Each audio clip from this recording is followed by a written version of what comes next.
What if I told you that the very next meal you eat could be a love letter to your heart? A simple, delicious way to thank it for every single beat. My friend Bob, who's 72, made a few small changes to his plate last year.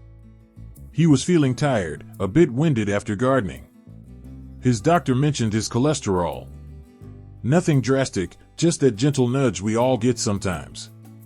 Bob started adding just a few more of the right foods, nothing crazy. And just last week, he told me he's playing with his grandkids in the backyard, full of energy, and his latest checkup surprised even his doctor. That's the power of food. And that's what we're talking about today, the very best foods to love your heart back. So, make yourself a cup of tea, get comfortable, and let's have a chat about taking care of that incredible heart of yours. You see, as we get a little older, our needs change. Our hearts have worked so hard for us, and they deserve a little extra TLC, tender loving care.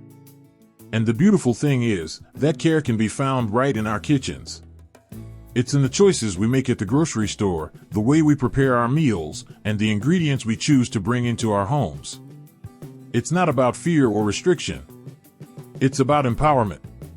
It's about knowing that you have the power to fuel your body with things that make you feel vibrant, energetic, and ready to enjoy every single day to its fullest. Maybe you want to keep up with your grandchildren without getting winded. Maybe you want to feel strong enough to tend to your garden or take that trip you've always dreamed of. Or maybe you just want to wake up each morning feeling good. That's all possible, and a happy heart is at the center of it all. Now, I know what some of you might be thinking. Healthy food? That means bland, boring, and complicated. But I'm here to tell you that's just not true. The foods that are best for our hearts are some of the most flavorful, colorful, and satisfying foods on the planet. We're talking about juicy berries, creamy avocados, hearty whole grains, and flaky, delicious fish. This isn't about deprivation, it's about celebration. It's about celebrating the incredible flavors that nature provides us, flavors that just so happen to be packed with the exact nutrients our hearts crave. And the best part? Many of these foods are probably already favorites of yours. We're just going to shine a light on why they're so wonderful and how we can enjoy them a little more often. So, where do we even begin? Well, it all starts with understanding a few key principles. It's like learning the rules of a simple, beautiful game, the game of eating for a long and healthy life.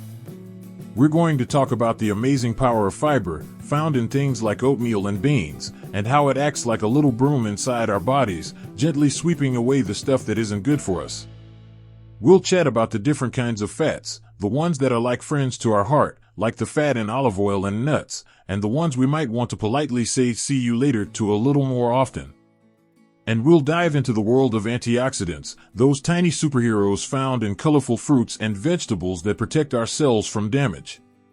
It sounds fancy, but I promise it's all very simple and, more importantly, delicious. Now, I'd be so grateful if you'd consider hitting that like button below if this sounds helpful to you. It really lets me know I'm on the right track and helps others find this conversation. And if you'd like to join me for more chats like this, please consider subscribing to the channel.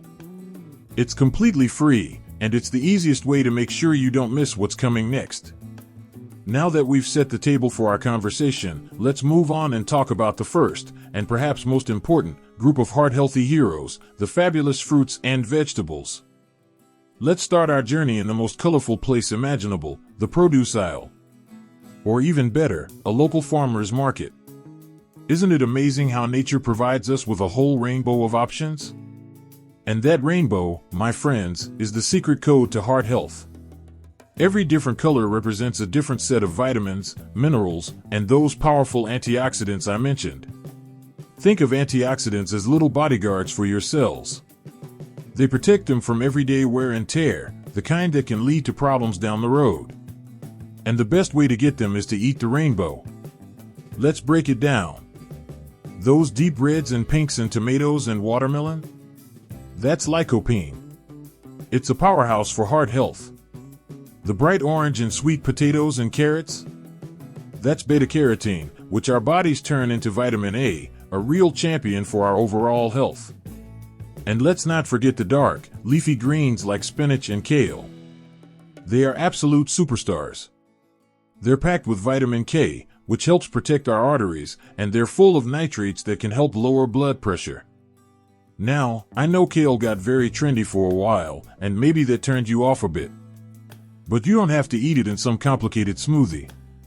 A simple way to enjoy it is to chop it up finely, massage it with a tiny bit of olive oil and a squeeze of lemon to soften it up, and toss it into a soup or stew right at the end. It wilts down beautifully and adds such a nutritional boost without a strong flavor. And then there are the blues and purples of berries, blueberries, strawberries, blackberries. These are like nature's candy. They are sweet, satisfying, and incredibly good for you. They are bursting with antioxidants called anthocyanins, which have been shown to protect blood vessels and help manage blood pressure. They're perfect on their own, stirred into your morning oatmeal, or even thawed from frozen and warmed up to make a simple sauce to put on top of a whole grain waffle. It's a dessert that loves you back. The goal here isn't to force down things you hate. It's to find more ways to incorporate the colors you love. Love corn? Great. Add some red bell pepper and black beans to it for a colorful side dish. Always have potatoes? Wonderful. Try a sweet potato instead every now and then, mash it with a little cinnamon, and see how you like it. It's all about small, joyful additions. Now, let's move from the garden to the sea. Let's talk about fish. Specifically, fatty fish like salmon, mackerel, tuna, and sardines. Now, I know fish can be a tricky one. Some of us love it, some of us aren't so sure, and some of us remember a time when it wasn't always prepared in the most appealing way. But hear me out. These fish are rich in something called omega-3 fatty acids. Think of omega-3s as premium, high-quality oil for the engine of your heart. They help reduce inflammation throughout your body, lower triglycerides, which are a type of fat in your blood, and they can even help slow down the buildup of plaque in your arteries. They are true heart heroes. The goal is to try to have a serving of these fish about 2 times a week. If you're not a big fish fan, that's okay. Let's think about simple, foolproof ways to prepare it.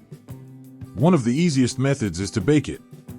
You can take a salmon fillet, place it on a piece of foil, drizzle it with a little lemon juice and a teaspoon of olive oil, sprinkle on some dried dill or just a little salt and pepper, wrap it up, and bake it for about 15 to 20 minutes. That's it. It comes out moist, flaky, and not fishy at all. Another great option is canned salmon or tuna. It's affordable, it keeps forever in the pantry, and it's perfect for making simple sandwiches on whole wheat bread or tossing into a salad. Sardines are another fantastic option. They're like little power-packed snacks full of omega-3s and calcium. Try them on a cracker with a drop of hot sauce. You might be pleasantly surprised. And if fish really isn't your thing, don't worry. We'll talk about other places to find omega-3s a little later. Now, let's talk about something hearty and comforting, whole grains. There's been so much confusion about carbohydrates over the years, but let me be clear. Whole grains are not the enemy. Refined grains, like white bread and white rice, have been stripped of their most nutritious parts, the bran and the germ. What's left is mostly starch, which our bodies process very quickly. But whole grains, things like old-fashioned oatmeal, brown rice, quinoa, and whole wheat bread, are different. They still have all their goodness intact. They are packed with fiber, which is an absolute miracle worker for heart health. Fiber does 2 incredible things. First, soluble fiber, which is the kind found in oatmeal and beans, forms a kind of gel in your digestive system. This gel helps bind to cholesterol and usher it out of your body, helping to lower your overall cholesterol levels. It's like a gentle, internal cleaning service. Second, fiber helps you feel full and satisfied longer. This means you're less likely to reach for less healthy snacks between meals, which helps with maintaining a healthy weight, another huge plus for your heart. Starting your day with a warm bowl of oatmeal is one of the best things you can do. You can top it with those berries we talked about and a few walnuts for a truly power-packed breakfast. And if you're making rice for dinner, try making the switch to brown rice. It has a lovely, nutty flavor and a chewy texture that is really wonderful. It might take a meal or two to get used to it, but many people end up preferring it. Speaking of feeling full and satisfied, let's talk about nuts and seeds. Now, I want to be careful here. Nuts are calorie dense, so a little goes a long way. We're talking about a small handful, about a quarter of a cup, as a serving, not the whole can. But that small handful is a nutritional treasure chest. Almonds, walnuts, peanuts, flax seeds, and chia seeds are all fantastic. They provide those healthy fats, fiber, and a little bit of protein. They are the perfect snack to keep hunger at bay. Keep a small container of mixed nuts in your bag for when you're out and about. Sprinkle ground flaxseed on your oatmeal or yogurt. A tablespoon of peanut butter on a slice of apple is a perfect afternoon pick-me-up. Just remember to look for natural nut butters without a lot of added sugar and hydrogenated oils. The ingredient list should be short, just nuts, and maybe a little salt. And we can't forget about beans and legumes. Lentils, chickpeas, black beans, kidney beans, these are some of the most affordable and powerful heart-healthy foods you can find. They are loaded with soluble fiber, protein, and minerals. They are incredibly versatile. You can add them to soups, stews, and salads. You can mash them to make a sandwich spread. A simple lentil soup on a cold day is one of the most comforting and healthy meals imaginable. If you're worried about, well, the musical effects beans can sometimes have, start with smaller portions and make sure they're cooked until very soft. Your digestive system will adjust over time. Finally, let's talk about the king of heart-healthy fats, the avocado. This creamy, delicious fruit is a true gift. It's full of monounsaturated fat, the kind that actually helps improve your cholesterol levels. It's also a great source of potassium, a mineral that helps control blood pressure. Now, avocados can be tricky to pick. You want one that is slightly soft to the gentle press of your thumb, but not mushy. If you buy them rock hard, just leave them on the counter for a few days. They ripen perfectly at room temperature. Enjoy avocado sliced on toast, mashed into a guacamole with some tomato and onion, or simply sliced and added to a salad. It adds a richness and satisfaction to meals that is just wonderful. We've covered so much ground today, from the vibrant colors of the farmer's market to the deep blue sea. We've talked about the incredible power of fiber, the friendship of healthy fats, and the protection of antioxidants. But knowing what to eat is one thing.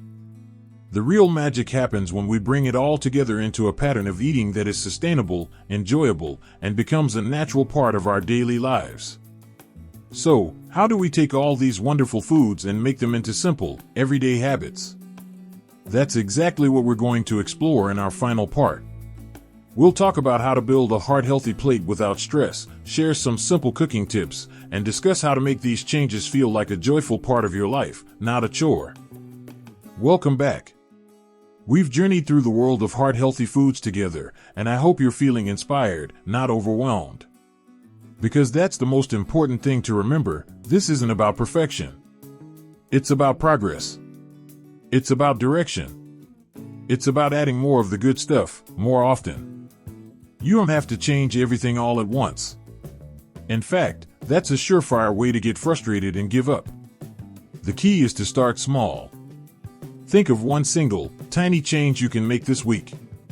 Maybe it's adding a handful of spinach to your soup. Maybe it's switching from white bread to whole wheat for your sandwich. Maybe it's choosing a piece of fruit for your snack instead of a cookie. Just one thing. Celebrate that victory.